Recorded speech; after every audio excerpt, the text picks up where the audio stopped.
Welcome back to my YouTube channel. I'm Manali Sentake. I'm a wedding photographer and an educator for small businesses based out of Charlottesville, Virginia. Today I'm bringing you my monthly marketing routine. So this is the marketing routine that I go through once a month, usually the last Monday of the prior month, so that I'm all ready and set up to go for the next month.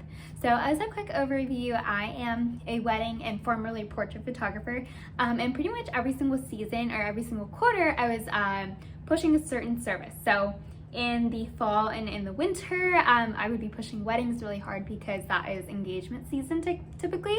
And then for spring and summer, for spring I'm pushing my grad portrait sessions. For summer I'm pushing just other portrait sessions to kind of fill out my calendar for the rest of the year.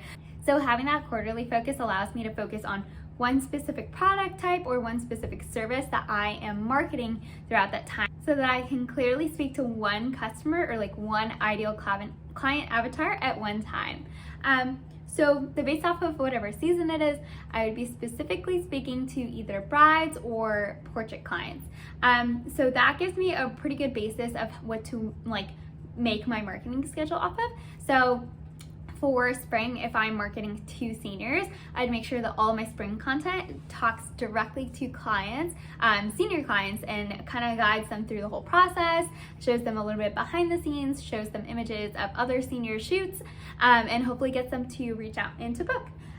So the way that I go about my monthly marketing routine is that I make sure that I have 4 to 5 blog posts outlined.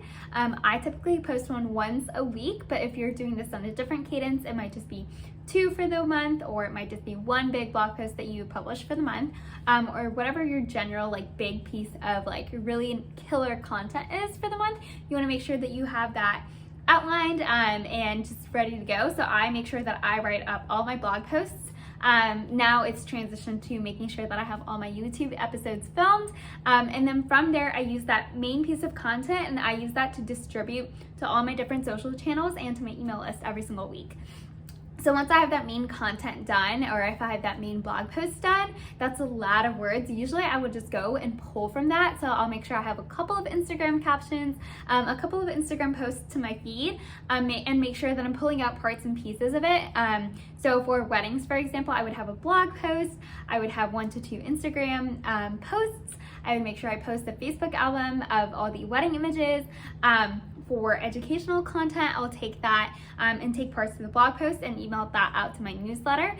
So having that one piece of killer content every single week will help you just use that and repurpose that content that you work so hard to create, to make sure that you are sharing it as much as you are creating it and putting that one big piece of content out there. So the general rule of thumb is something like you want to make sure that you spend about 30% of your time creating your content and 70% of the time sharing that content and making sure that it's getting out there and that you're getting eyeballs on it, because it takes a couple of times for people, especially in today's digital age. I think it's something like people have to see something 7 times in order to feel called to take action on it. So you want to make sure that you're sharing your content more than the amount of time that it is taking you to actually create that content. So from there, I actually do this in a batch schedule, in a batch way. So I'll make sure I film all my YouTube episodes at one time. I'll make sure I write all my blog posts all at one time. I'll make sure I write out all my emails at one time. I make sure I write out all my Instagram posts at one time. So I'm batching by platform rather than doing one blog post from start to end, just because that's the way my brain works.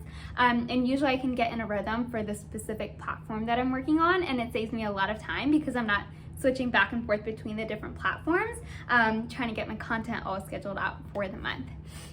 So that's a pretty much in-depth look at my monthly marketing process. I have a little freebie down below which kind of really walks you through the checklist of what I do every single month in and month out. If you have any questions at all, feel free to drop them down in a comment below.